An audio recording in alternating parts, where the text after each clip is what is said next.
고린도전서 1장 21절에서 27절까지. 자, 고린도는 그리스라는 도시의 남부에 있는 항구 도시죠. 한국으로 비교하면은 부산, 아니면은 인천, 목포, 이런 지역이라고 볼 수 있겠는데, 그런데다가 이 그리스 땅이기 때문에 헬라 문명이 꽤나 번성했던 도시였습니다. 그래서 철학적으로 봐도 헬라 철학, 서양 철학 그러면은 헬라 철학이거든요. 고대 철학 그러면은 로마도 철학의 나라였지만은 로마 철학은 그리스 헬라 철학에 비하면 아무것도 아니죠.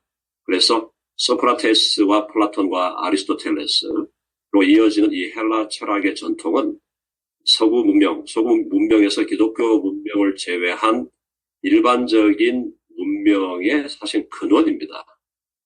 그러다 보니까 고린도 교회가 상당히 탁월한 탁월성을 추구할 수 있는 교회였는데, 지금 현재 이 고린도 교회의 현재 상태는 사실은 복음으로부터 떠나 있는, 상당히 많이 떠난, 분쟁하고 있는 그런 교회가 되어 있는 상태죠. 자, 여기서 지금 바울은 이 문제를 해결해야 된다. 복음이 아니고는 이걸 해결할 수 없다는 것을 알고 있기 때문에 계속해서 복음을 지금 강조해주고 있고, 그 복음이 십자가의 복음인데, 십자가의 복음은 하나님의 지혜라는 겁니다. 세상의 지혜, 세상의 철학이 아니고 하나님의 철학, 이것이 더 위대하고 더 우리를 존귀하게 만든다는 것을 계속 증거하고 있습니다. 자, 22절 보면요. 하나님의 지혜라는 게 이제 하나님의 경륜과 지혜인데, 이 세상은 자기의 지혜로, 자기의 철학으로 하나님을 알 수 없다는 겁니다. 그래서 하나님께서 전도에 미련한 것으로 이해를 잘해야 된다고 그랬죠.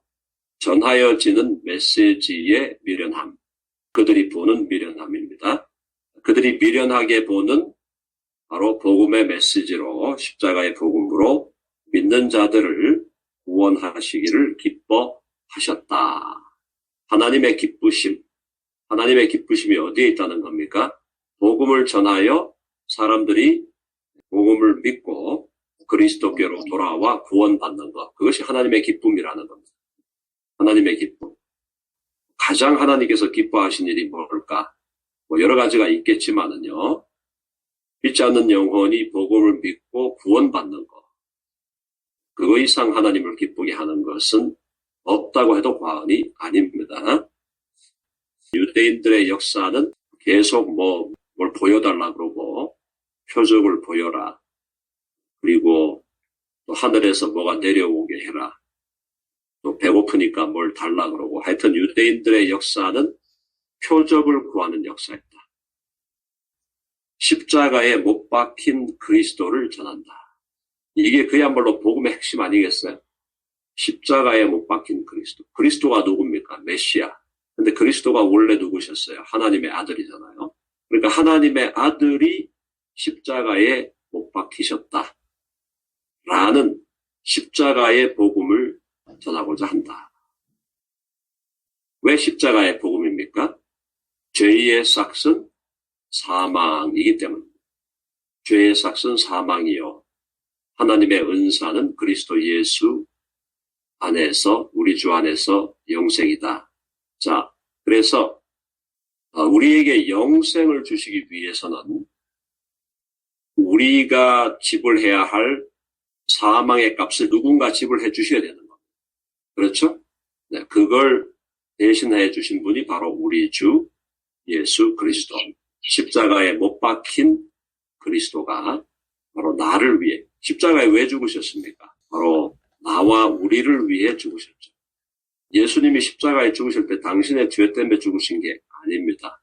그죠? 우리의 죄 때문에 예수님이 십자가에 못 박히셨다. 메시아가 십자가에 못 박혔다고? 말이 안 되는 거죠. 지금 유대인들이 기다리고 있는 것은 장군 메시아입니다. 왕 메시아예요. 왕으로 와서 이스라엘을 해방시켜야 됩니다. 로마 제국으로부터 이스라엘을 해방시키는 왕으로서의 메시아. 지금 이스라엘이 기다리고 있는 거는요. 근데 메시아가 왔다고 하는데 어디 총구석에 있다가 나타나가지고 십자가에 못 박혀 죽었어? 이거는 이스라엘 사람들에게 말이 안 되는 얘기입니다. 이거 말이 안 되는, 이게 메시아가 십자가에 못 박혔다고? 이거 거리끼는 거예요. stumbling block. 우리를 넘어지게 하는 돌이라는 거죠. 유대인에게는 거리끼는 것이요. 절대로 받아들일 수 없는 겁니다. 유대인들은요. 아니, 메시아가 십자가에 못 박혔다고? 이거 못 받아들이는 거예요. 그러니까 근데 놀라운 것은 지금 이제 20세기 1948년에 이스라엘이라는 다시 회복이 됐죠. 우리가 1948년에 회복됐는데 우리가 건국됐잖아요. 대한민국이. 이것도 굉장한 역사의 섭리예요. 그러니까 1948년이라는 이 해가 대한민국이 국권 국가로 건국되는 해였는데 그 해에 이스라엘이 또 회복이 되는 겁니다. 굉장한 역사가 그 해에 일어난 거죠. 자, 그러니까 그때부터 유대인들이 예수님께로 돌아오기 시작하고 그때부터 유대인들 중에 십자가에 못 박힌 그분이 우리가 기다렸던 진짜 메시아였네 라고 받아들이는 사람들이 점점 많아지고 있다는 거예요. 그래서 지금 유대인들 중에 현재 현존하고 있는 유대인들이 뭐 전 세계적으로 한 1,000만 된다고 하는데 이 1,000만 정도 되는 유대인들 중에서 한 10% 가까이가 이제 메시아닉 주다. 예수 그리스도를 메시아로 믿는 사람들이 그 정도로 많아졌다는 겁니다. 놀라운 역사죠. 이방인은 헬라인이에요. 핵심은. 물론 이제 이방인에게 헬라인, 로마인 다 들어가겠지만은 그래도 여기서 이방인의 대표는 헬라인들인데 헬라인들에게는 미련한 것이다. 어리석은 것이다. 지혜가 아니다 이 말이죠. 그러니까 지금 소크라테스나 플라톤이나 아리스토텔레스 입장에서 볼 때는 합리적이어야 되거든요. 철학이라는 것이 합리적이어야 되는데 이게 어떻게 하나님의 아들이 와가지고 십자가에 못 박혀 죽었다. 그리고 부활하셨다고 주장하는데 미련한 것이다. 어리석은 것이다. 지혜가 아니다 이 말이죠. 24절을 보면 오직 부르심을 받은 자들에게는 유대인이나 헬라인이나 그리스도는 하나님의 능력이요 하나님의 지혜다. 부르심을 받은 자들은 택함을 받은 자들이죠. 택함을 받은 자들. 바울이 이걸 여러 방식으로 바꿔서 쓰고 있죠. 혼용하고 있죠. 로마서 8장에 가면은 택함을 받은 자들이라고 말을 많이 하고 있고 고린도전서 1장에서는 부름받은 자라고 이렇게 설명을 합니다. 결국은 참으로 믿는 자들이에요. 참되게 믿는 사람들. 자, 그들이 믿는 사람들이 유대인들도 믿는 사람이 될 수 있고 헬라인들도 믿는 사람이 될 수 있는데 유대인이나 헬라인이나 그리스도는 하나님의 능력이요. 또 그리스도는 하나님의 지혜다. 유대인들이 찾고 있는 그 표적의 능력이 그리스도고 또 헬라인들이 찾고 있는 지혜가 그리스도다. 예수님께서 벌써 유대인들과 논쟁했죠. 유대인들이 또 표적을 보여달라고 그랬어요. 바리새인들을 대표로 하는 유대인들이 표적을 보여달라고 하니까 내가 너희들에게 보여줄 표적은 요나의 표적밖에 없다. 그렇게 말씀했는데 요나의 표적밖에 없다라고 한 것이 뭐의 표적이었죠? 부활의 표적이죠. 그러니까 지금 사실은 십자가에 못 박힌 것만 알고 있는 유대인들이 그 시대에도 1세기 때에도 유대인들이 그리스도께로 돌아올 수 있었던 것은 십자가에 못 박힌 그리스도가 알고 보니까 그가 부활하셨다라는 걸 듣게 되는 거죠.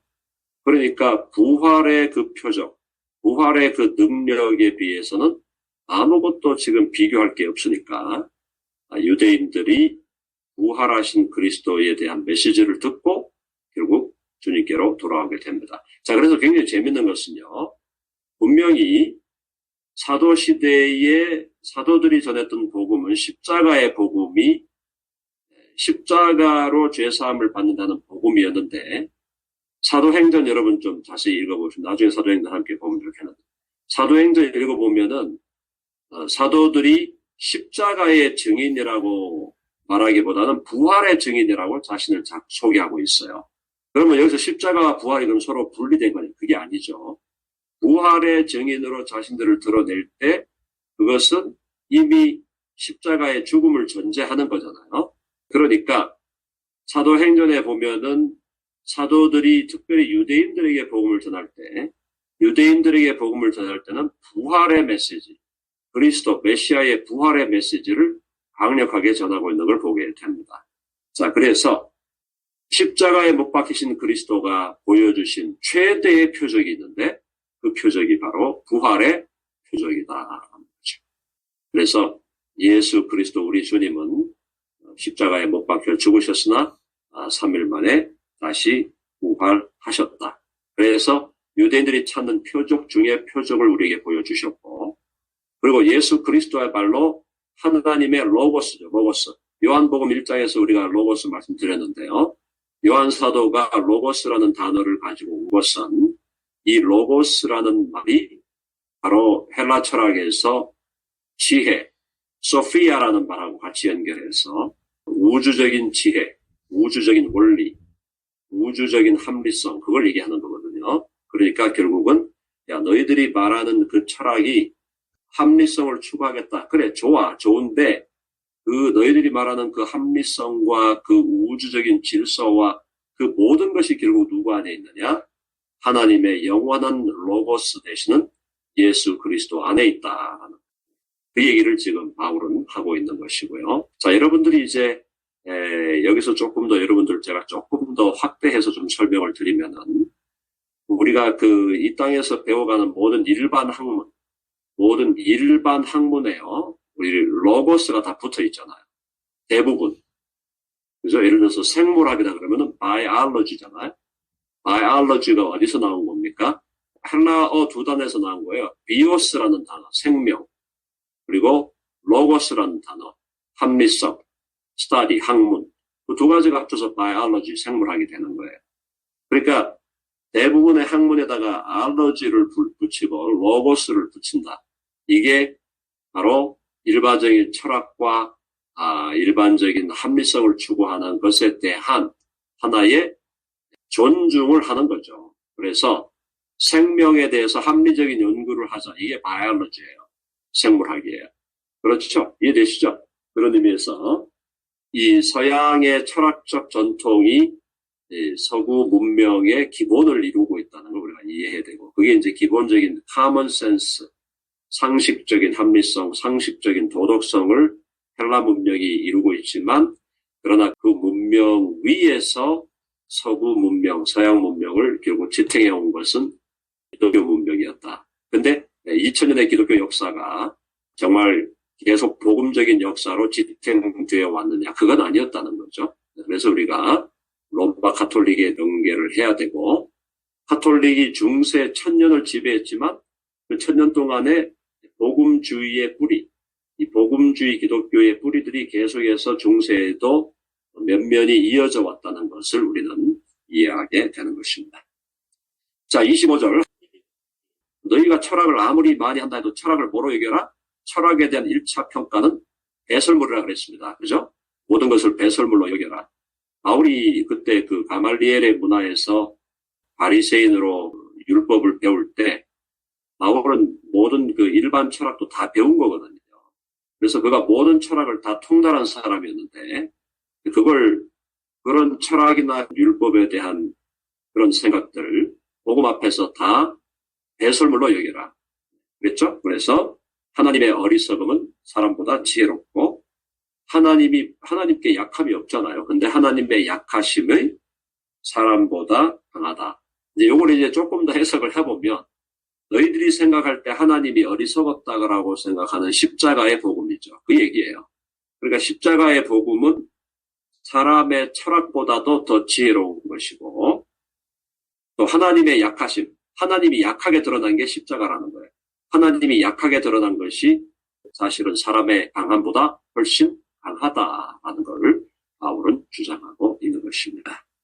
자, 너무너무 귀한 말씀이고 바울은 그가 유대인이었지만은 또 헬라 문명에 대한, 헬라 철학과 사상에 대한 탁월한 지식을 갖고 있는 그런 입장에서 이 십자가의 복음이 모든 것을 제압하는 능력과 지혜다라는 것을 바울은 확실하게 지금 전해주고 있습니다. 자, 형제들아, 너희를 부르심을 보라. 자, 하나님이 부르셔서 고린도 교회로 모였죠? 근데 모여보니까 지혜로운 자가 많지 아니하며, 이게 세상적으로 얘기하는 겁니다. 인간적으로 볼 때 고린도 교회를 구성하는 사람들이 지혜로운 자가 많지 않았고, 능한 자가 많지 않았고, 아니하며 문벌 좋은 자가 많지 아니하도다. 쉽게 말해서 평민의 공동체였다는 거죠. 고린도 교회의 교회 공동체가 지금 이제 48년에 세워져가지고 지금 한 7년쯤 된 이 상태인데, 그 시대니까 아직 기독교가 로마 제국의 소위 그 상류층 혹은 귀족층에게 아직 전달되지 아니한 때죠. 더러더러 있었겠지만은 아직은 드러내기 어려운 시대였을 겁니다. 그러니까 고린도 교회의 대부분의 그리스도인들이 평민들이었다. 혹은 조금 더 내려가면 노예들이 많았다는 거죠. 노예들이나 평민들이 많은 그런 교회였다는 겁니다. 자, 27절. 그러나 하나님께서 세상에 미련한 것들을 택하사, 자, 세상에서 지혜로운 자가 많지 않았는데 세상에서 지혜롭지 않다고 하는 사람들을 택해서 지혜 있다고 하는 자들을 부끄럽게 만들고 부끄럽게 하려 하시고, 세상에 약해 보이는 자들을 택해서 강한 자들을 부끄럽게 하려 하시며, 또 하나님께서 세상이 볼 때 천하게 보이는 자들을 택해서 멸시받는 자들을 택하고 없는 자들을 택해서 있다고 하는 자들을 폐하려 하셨다는 겁니다. 자, 그러니까 이제 이걸 물론 이제 고린도 교회의 여러 사람들에 대한 그 평민들이고 또 뭐 천민이라고 하는 이런 분들을 택하셔서 세상적인 관점에서 볼 때 지혜 있다고 하는 자, 강한 자들을 부끄럽게 하려는 것이다 라는 의미도 맞고, 천해 보이고 연약해 보이는 나사렛 예수 그리스도의 십자가에 못 박힌 그리스도를 통하여 세상에서 능력 있다 그러고 문벌 있다 그러고 권세 있다고 하는, 지혜 있다고 하는 자들을 결국은 부끄럽게 하려는 것이 하나님의 경륜이라는 겁니다. 자, 그렇게 해서 결국 그들 중에 일부를 하나님이 구원하시는 거죠. 사랑하는 여러분, 하나님의 구원의 계획은, 자, 이런 말씀을 여러분들이 잘 들으셔야 되는데요. 우리가 복음을 전해서 현재 믿지 않는 가운데 있는 자들을 믿게 하는 것은 우리의 사명입니다. 그렇죠? 그러나 결국 믿음으로 돌아오는 사람들의 숫자는 하나님이 다 정해놓으신 거예요. 그래서 우리는 하나님께서 정해놓으신 그들에게 가서 복음을 전하여 그들이 믿게 하는 하나님의 도구죠. 하나님의 도구. 하나님의 도구로 우리가 쓰임을 받는 것이지, 하나님은 모두가 다 구원받기를 원하시기 때문에 우리가 최대로 다 하면은 뭐 인구의 90%까지 100%까지 구원할 수 있다. 그거는 뭐 좋은 소망이긴 하지만은 망상에 가까운 얘기죠. 그렇지 않습니다. 교회의 역사를 보십시오. 복음을 받아들였던 사람의 숫자가 최대로 잡아봤자 10%예요. 10%.